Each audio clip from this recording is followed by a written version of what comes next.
Alright, so we need to get rid of this bumper. As you can see, it's got a big old dent in the middle.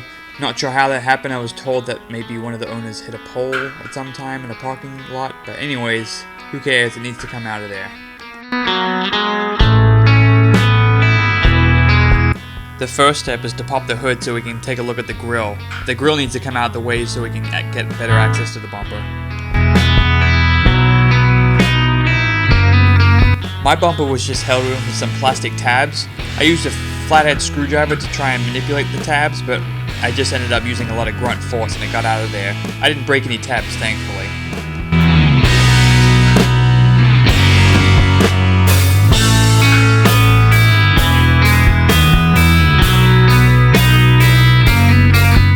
Removing the grill helped me find out where the bolts were at. There's 2 on each side. They're 12mm. They attach on the bumper to a plate on the frame. Once you get in there, they're not too bad. Mine weren't on that hard, so you probably don't need a big breaker bar or anything.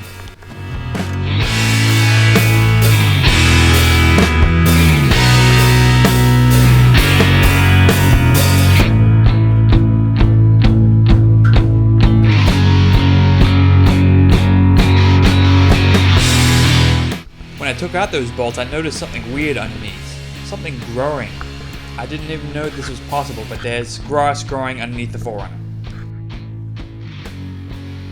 With all those bolts out, the bumper just needed a little persuasion to pull out of the frame. I had some issues with the light bulb sockets getting stuck into those lights, but I had new ones coming out anyway, so I ended up breaking the sockets to get it off. But once I dealt with that, it was free.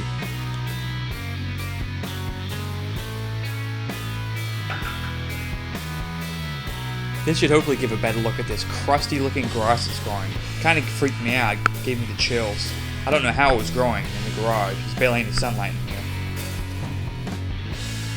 So I got curious and took off the skid guard to look at this grass. It was barely growing on anything. It was kind of gross looking. I just threw it in the trash after I was done with it. Hey guys, so we're getting to some of the fun parts today. We've got the bumper off, and now we're just going to put nice new parts back on. So you can see back here is the actual bumper. It came with the metal bumper, the plastic piece below, the turn signals. I think it also included some brackets. We may not need them, but they're there just in case. It came with one big kit on eBay. I looked at sourcing each part individually, and with shipping and everything, it actually made it more expensive. So I went ahead and got one of the bundles on eBay. But make sure you look through. Some are cheaper, but the shipping's more, so if you spend 10 minutes, you can find the cheapest option. Let's go ahead and open up this box and see what's inside.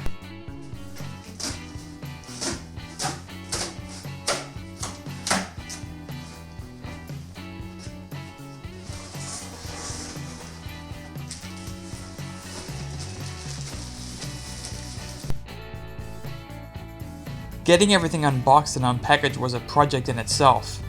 In reality, I'm glad that it was all packaged correctly so that it didn't get damaged in shipping, but it seriously took a long time getting all these things out of the boxes. After all that hard work of unpackaging, I'd figured I may as well put the bumper up and see what it potentially could look like. Now we actually have to unwrap the main chrome bumper. This had less packaging, but again, I really wanted to see how this would look. When mucking up the bumpers, I saw some light surface rust, so I threw some rust inhibitor on just to make myself feel better. So the two bumpers lined up correctly, which was great, but I realized that I needed some of the clips from the old bumper, so I dragged it from outside, brought it in to get the small clips off the plastic bumper. I noticed they were getting a little bit rusty too, so I threw some rust inhibitor on here as well.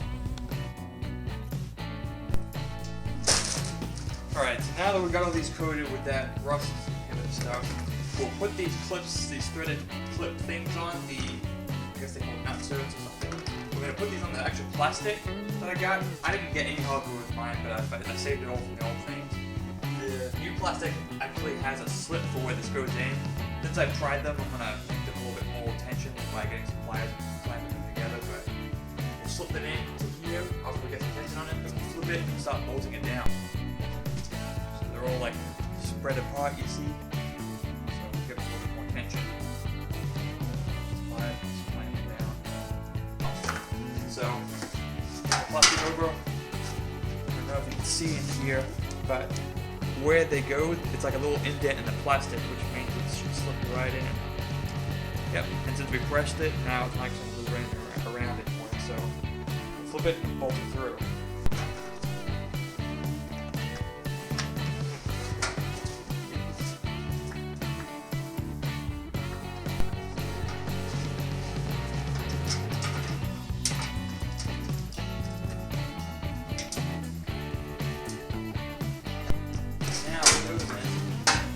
Missing a few bolts, so we'll have to go get some later. But there you go.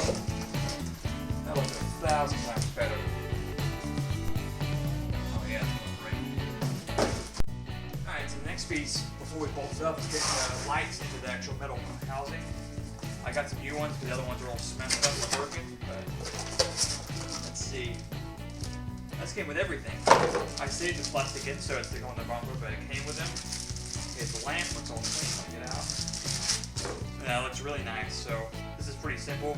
Just a Phillips head that is pushed up through. You undo the Phillips head to take the lens off. The plastic bit will go through the metal bumper, push it in, and then we'll put the Phillips head back through to hold the lens in and to expand the plastic bit to get it to stay in the bumper. Let's get to that.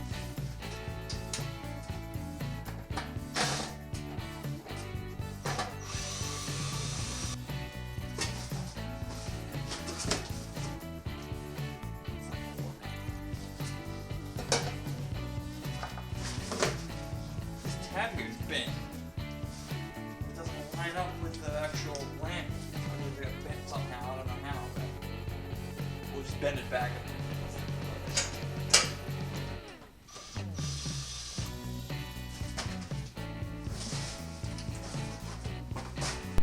So I made sure I had the right one, and I do. I have the right side of the car.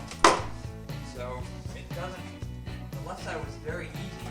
The right side, when you get the two tabs for the screw to go through, it doesn't line up. Now I'm finding out why. This bracket here that attaches to the car is getting in the way, so I can't mess that up. So these little flimsy tabs we just have to bend just to get it enough so the screw will fit through and hold it in place. Honestly, it's a pretty cheap design. I would have expected a screw and a nut, but it's just a self-tapping screw to hit a plastic nut. So we'll just give it a try. We'll hit it a couple times more with a hammer and see.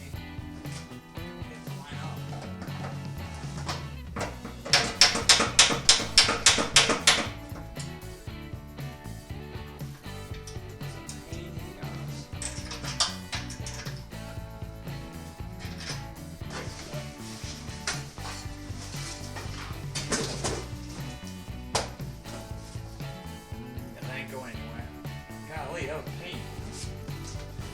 But it'll be all worth it because it looks a whole lot better. You may remember my driver's side front fender had a dent, so I had to do some finessing to get that front marker lamp to get into place. Reinstallation was as easy as getting those 4 bolts to line back up in the frame. It went in really smooth and I was really happy with the end results. Besides that dent, it looked like a brand new truck. Up next was the rear bumper, and similar to the front, I had a ton of boxes and a ton of paper to unwrap.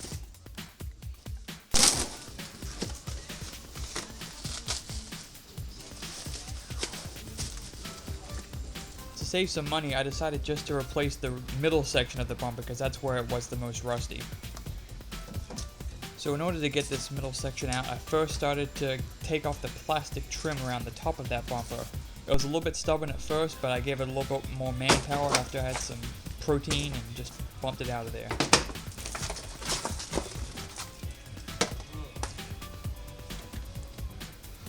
As like most things on this 4runner, it was completely covered in mud and dust everywhere. So that made me believe that these bolts are probably rusted in, so I went ahead and put a liberal coating of some PB Blaster around to let it soak and hopefully not break any bolts taking them out.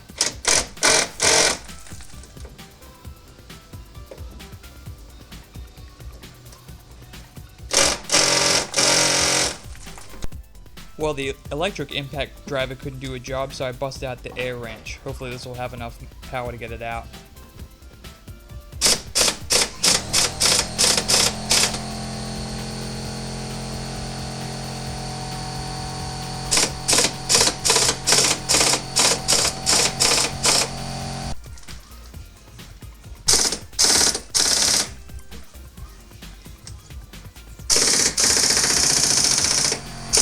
I got pretty aggravated after what's about to happen.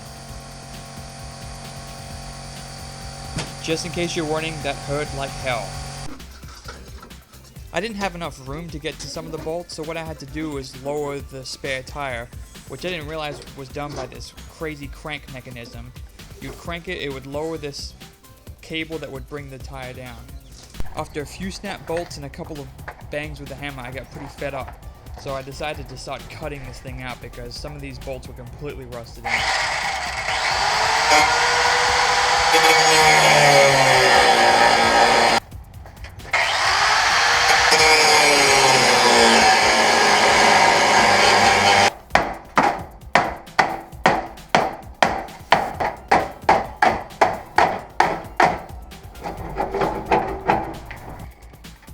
My technique of choice was to grind down the heads of the bolts just so it could try and get through the rusted metal.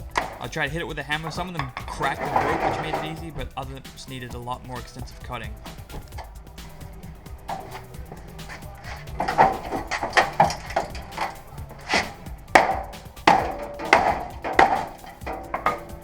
I was pretty relieved once I got this rusty bumper out. One of the studs was stuck in the bumper, so I grinded it out. Installation of the bumper was super easy, and it made the truck look completely new. I was really impressed about the overall experience, but the rust kind of sucked.